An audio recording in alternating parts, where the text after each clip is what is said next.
Hello friends and welcome back to my channel. My name is Caitlin from Florals.com and I'm back with another episode of Summer of Stories. Today is episode I, and if you guys haven't already, head over to the blog and grab your free download of the I story list while it's still available, and you can find a ton of different ideas there, and be sure to go back to all the other blog posts to get each of the letter downloads so you don't miss out.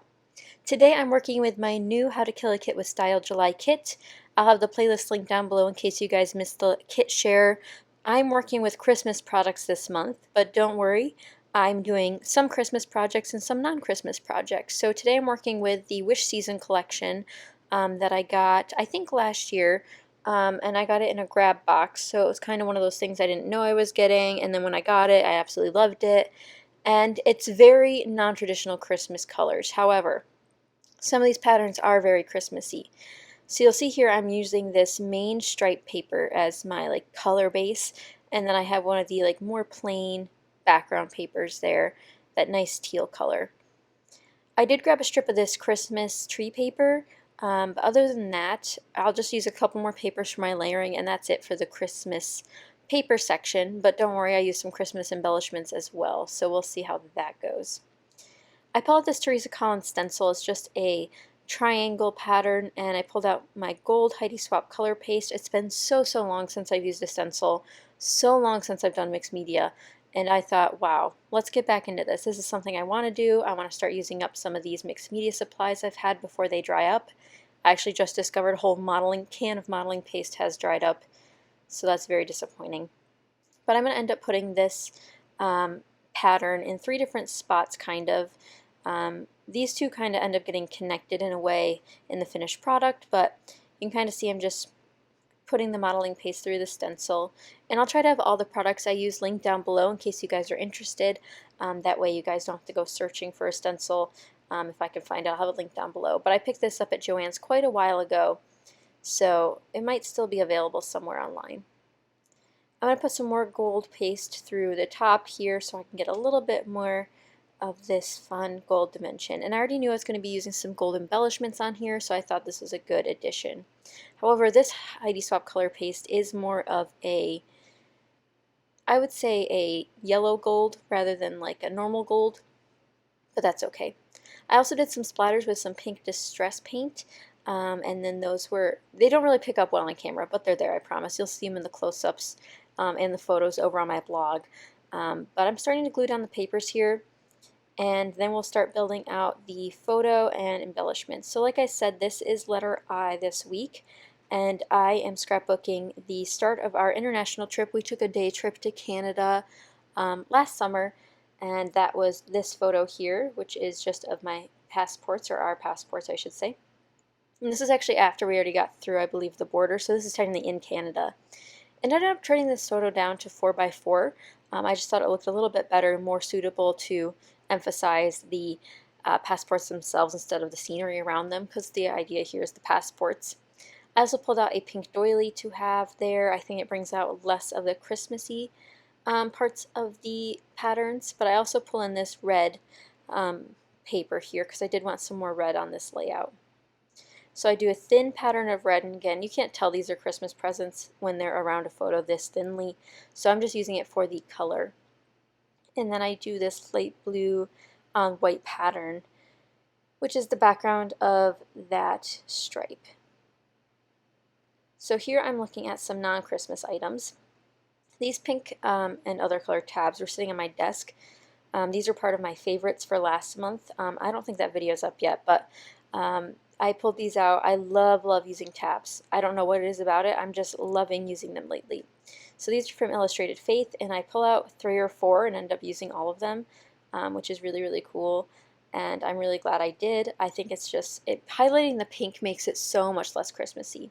I kind of went with the pink and teal color scheme here, even though there is the red and the sort of green color, even though it's more teal as well, to sort of make sure it doesn't look Christmassy, because my whole theme this month is using either supplies, non-themed supplies on non-themed layouts, or Christmas layouts, which you'll see later this week. I'll be doing a Christmas layout with these same exact supplies, so kind of showing you guys both ends of the spectrum of what you can do with the same exact supplies. So here I'm looking through some different die cut packs. These are the Merry and Bright tag and ephemera packs. I absolutely adore these collections. I think they're so, so cute. And I start pulling in some gold stars, some gold words, a lot of stars though. I think stars aren't really Christmassy, but they do tend to fall into Christmas collections, which is perfect because they're much more easily used than some of the other images. So as I start pulling those out, I put away all the other things. The poinsettias are a little bit harder for me to use. The trees are a little bit harder, especially on this layout when they don't really match the color scheme quite yet. So I focus on the gold elements that I pulled out here. And I will say that this is a very heavily clustered layout. I didn't expect it to be this way. I thought it was going to be relatively simple, but I've been into really complex layouts lately, so be prepared. I pull a Freckled Fawn red label out and tuck it at the top there, and then I pull in the Illustrated Faith pink label. And now I want to start gluing down these items down here, part of my photo cluster. And I haven't even begun to plan where my title's going to go yet, so we got to keep that in mind that I still need to put that somewhere. But I start gluing down the doily, the tabs, and then I realize I want a little bit more texture, so I pull in this blue, it's like a light teal twine, and I used to use it all the time on so many layouts back in the day when I first bought it, and I got the teal and the red, and they're just some of my favorite things ever, and I definitely could have used both. However, the red on this layout is a very subtle red compared to the red in the twine, so I'd opt not to use it on this one. I'm going to start gluing down the tabs like I mentioned so they line up. Somehow all the pinks seem to match here. I don't know how, because it seems like it's one of those dustier pinks that's harder to match, but I had a doily that matched, I had some tabbies that matched, it just worked out really, really nicely. And if you guys are looking for more layouts that use Christmas product on non-Christmas layouts, I'll also be sharing some over on the Spiegel Mom Scraps channel this month, so stay tuned for those. Here I have a little acetate piece that says Treasured. It works perfectly for a travel layout, I think. I think that word's just utilized all sorts of ways, and it doesn't have to be Christmas. So I pull that down there with my Tim Holtz Tiny Attacher. I ran some of the acetate gold stars through my Xyron machine, which if you guys don't have one and you do love to use acetate, highly recommend getting one.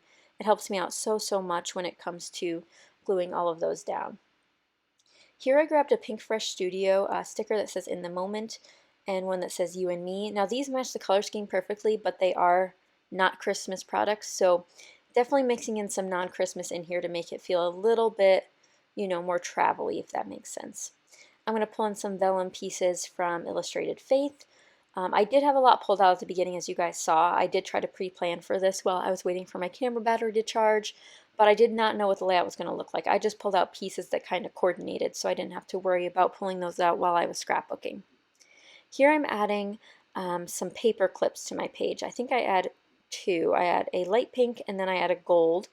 And then I also pulled out an acrylic piece that's a little globe. I definitely wanted to include something that's very, very travelistic, and the globe really helps. And I think those leatherette stickers really help from Pink Fresh Studio. They just add so much texture that's so unique and sort of old-timey and worn, sort of like a world traveler, so I thought that would be great. But this layout is almost complete. Again, I still have to put a title on here, but I end up adding some acrylic pieces. I used some of these flowers from my stash, and again, that globe, which is from the Paper Studio that I got a while back, but I absolutely adore how the flowers added so much texture and dimension. And this layout was really inspired by so many different people. I've been watching a lot of Kathy and Miranda over on YouTube, so definitely check them out if you haven't already. And since this is part of the Summer of Story series, don't forget that I do have a hashtag you guys can use if you're scrapbooking letters I or J this week, and it's hashtag Summer of Stories 2019. So if you're following along, head over to Instagram and post your stuff so we can all see it with that hashtag. Here I'm using this title out of this little booklet here. Now this booklet's just from Walmart. They have sticker books there now. Really affordable when they're on clearance. I think they're a little bit overpriced when they're regular price, but that's okay. I picked this one up on clearance a little bit ago, but I used the mint block letters for the word international because it's such a long word. And then I used this font that's more scripty and has a light pink outline for the word trip. To finish this page off, I'm adding some of these flat heart stickers. And that is it. Here are the close-ups where you can see the splatters just a little bit more. And I'm glad I did those before the layout started, because even though they would have looked nice overlapped on some of the elements, I think it would have been more of a hassle to do it afterwards and, letting them dry, but you can kind of see them there. But let me know if you have any questions about this layout, and if you guys are enjoying the Christmassy products on non-themed pages, let me know in the comments down below, and let me know if you're trying it out this month as well. But I hope you guys enjoyed again. Make sure you head over to my blog for your free download before you miss out. And if you want to see real-time process videos, head over to my Patreon where you can get one free process video a week, real-time process video a week. But that's it, guys. Thank you guys so much for watching, and I will see you guys next time. Bye!